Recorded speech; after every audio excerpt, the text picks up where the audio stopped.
أعوذ بالله من الشيطان الرجيم. بسم الله الرحمن الرحيم. الحمد لله نحمده ونستعينه ونستغفره ونؤمن به ونتوكل عليه ونعوذ بالله من شرور أنفسنا ومن سيئات أعمالنا. من يهد الله فلا مضل له ومن يضلل فلا هادي له. وأشهد أن لا إله إلا الله وحده لا شريك له وأشهد أن محمدا عبده ورسوله. أما بعد. اللهم صل على محمد وعلى آل محمد كما صليت على إبراهيم وعلى آل إبراهيم إنك حميد مجيد. اللهم بارك على محمد وعلى آل محمد كما باركت على إبراهيم وعلى آل إبراهيم إنك حميد مجيد. அஸ்ஸலாமு அலைக்கும். என்னுடைய பேர் அபூபக்கர் சித்திக். என்னுடைய பழைய பேர் தயாநிதி.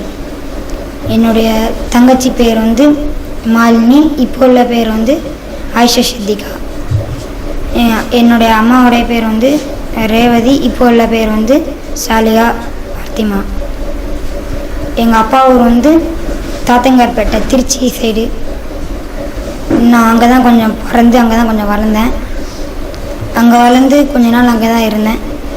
அதுக்கப்புறம் மாமா தான் எங்களை இஸ்லாத்தை பற்றி எங்களை சொன்னாங்க. முஸ்லீமை பற்றி கொஞ்சம் சொன்னாங்க. அதுலேருந்து நாங்கள் முஸ்லீமை பற்றி கொஞ்சம் தெரிஞ்சுக்கிட்டோம். எங்கள் அப்பா ஊரில் இருக்கவங்க எல்லாம் இந்து தான். அவங்க எல்லாம் என்ன நினச்சாங்க, என்ன இவங்க எல்லாம் முஸ்லீமாக போகிறாங்க அப்படின்னு நினச்சி அவங்க வீட்டில் இருக்கவங்கெல்லாம் ஒரு மாதிரி நினச்சாங்க. அதனால நாங்கள் அங்கே இருந்து தாத்தா வீட்டுக்கு, அம்மா வீட்டுக்கு வந்துட்டேன் மறுபடியும். அங்கே நான் ஸ்கூல் படித்து நல்ல ஃப்ரெண்ட்ஸுங்களோட ஜாலியாக நல்ல இஸ்லாத்தை பற்றி நல்லா தெரிஞ்சுக்கிட்டு ஜாலியாக அங்கே இருந்தேன். அப்போ எங்கள் அப்பாவும் சொன்னார், நானும் இஸ்லாத்துக்கு வரேன் அந்த மாதிரி அவர் ஃபஸ்ட்டு சொன்னார். அப்போ மாமா அவங்க எங்கள் தாத்தா வீட்லேயே அவங்க இருந்தாங்க. அப்போது எங்கள் சொந்தமாக ஒரு கடை இருந்துச்சு. அந்த கடையில் அப்பா வேலை பார்க்க சொன்னால் அவர் வேலை பார்க்க மாட்டேன், நான் வேறு எங்கேயோ வேலை பார்க்குறேன் அப்படின்னு சொன்னார். அதுக்கப்புறம் வேறு எங்கேயோ வேலை வாங்கி கொடுத்தாங்க. அங்கே கொஞ்ச நாள் வேலைக்கு போயிட்டு இருக்கும்போது ஒழுங்காக வேலைக்கு போகாமல் தண்ணி போட்டு வீட்டில் ரொம்ப சண்டையெல்லாம் இருந்துச்சு. அப்போ மாமா வேலை விஷயமா வெளியே எங்கள் ஊருக்கு போயிருந்தாங்க. அப்போ வீட்டில் ரொம்ப சண்டையாச்சு.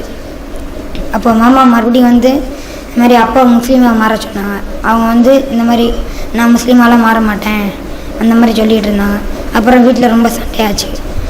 அதுக்கப்புறம் மாமா அப்பா அவர் வீட்டுக்கு போயிட்டார் மறுபடியும் அப்பா. அப்போ அம்மாவோட கல்யாணத்தோட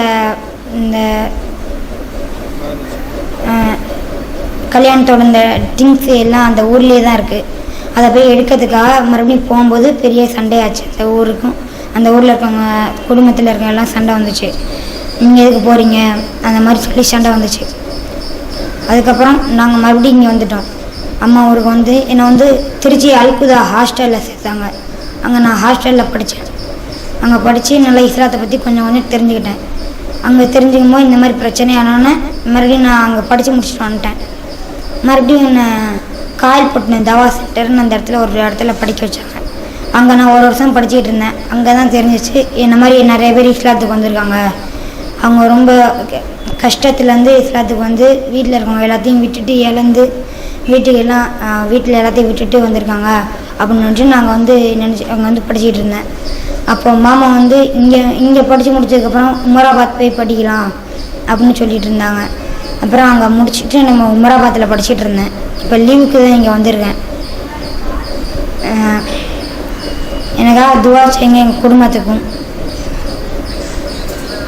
இஸ்லாம் அல்லாஹ் யார் நாடுறானோ அவங்களுக்கு மட்டும்தான் இஸ்லாம் மார்க்கத்துக்கு வரதுக்கு கிடைக்கும். அல்லாஹ் நாடலன்னா யாருக்கும் கிடைக்காது. அதுக்காக துவா செய்யுங்க.